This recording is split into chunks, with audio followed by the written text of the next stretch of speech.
একটি পরিবর্তনে ক্ষতিগ্রস্ত কিডনি সুস্থ হবে। নতুন গবেষণায় আর কি ইঙ্গিত দিল? সুস্থ থাকলে কিডনি স্বাস্থ্য ভালো রাখা জরুরি, কারণ দেহ থেকে বর্জ্য পদার্থ বের করতে দুটি কিডনি নিরন্তর কাজ করে। কিন্তু কিডনির কোনো কোনো সমস্যা অনেক সময় সহজে বোঝা যায় না, আর যখন উপসর্গ প্রকাশ্যে আসে তখন অনেকটাই দেরি হয়ে যেতে পারে। কিন্তু চিকিৎসকেরা জানিয়েছেন কিডনির সমস্যা দূর করা সম্ভব। সম্প্রতি একটি গবেষণাপত্রে এই প্রসঙ্গে নতুন ইঙ্গিত পাওয়া গিয়েছে। সেল মেটাবলিজম জার্নালে আমেরিকান ইউনিভার্সিটি অফ ইউটার তরফ থেকে কিডনি নিয়ে একটি গবেষণাপত্র প্রকাশিত হয়েছে।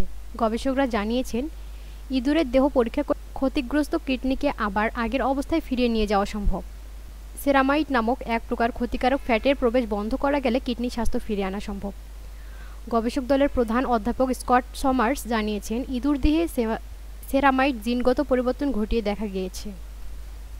তাদের আর কিডনির সমস্যা হয়নি। সেরামাইড কীভাবে কিডনির মূল চালকা শক্তি মাইটোকন্ড্রিয়াকে ক্ষতি করে তাও গবেষকরা জানতে পেরেছেন। তার ফলে কোষের শক্তি কমে যায় এবং কিডনি ক্ষতিগ্রস্ত হতে শুরু করে। কিন্তু সেরামাইডের পরিমাণ যখন কমেছে তখন মাইটোকন্ড্রিয়ার কোনো গঠনগত পরিবর্তন ঘটেনি বলে জানা গিয়েছে। গবেষকদের দাবি, এই ধরনের গবেষণা ভবিষ্যতে কিডনি চিকিৎসায় নতুন দিগন্তের উন্মোচন করতে পারে। পাশাপাশি মাইটোকন্ড্রিয়ার স্বাস্থ্য ভালো থাকার অর্থ শুধু কিডনি নয়, আনুষঙ্গিক আরও জটিল রোগের চিকিৎসাও হতে পারে। কারণ আগে থেকেই যদি দেহে সেরামাইডের পরিমাণ কমানো সম্ভব হয়, তাহলে কিডনির ক্ষতির আশঙ্কা কমতে পারে। উল্লেখ্য, ইঁদুরের ক্ষেত্রে যে ওষুধ প্রয়োগ করা হয়েছে তা এখন পরীক্ষার স্তরে রয়েছে, তাই কিডনির ওষুধ কবে বাজারে আসবে তা এখন চূড়ান্ত নয় বলেই জানা গিয়েছে।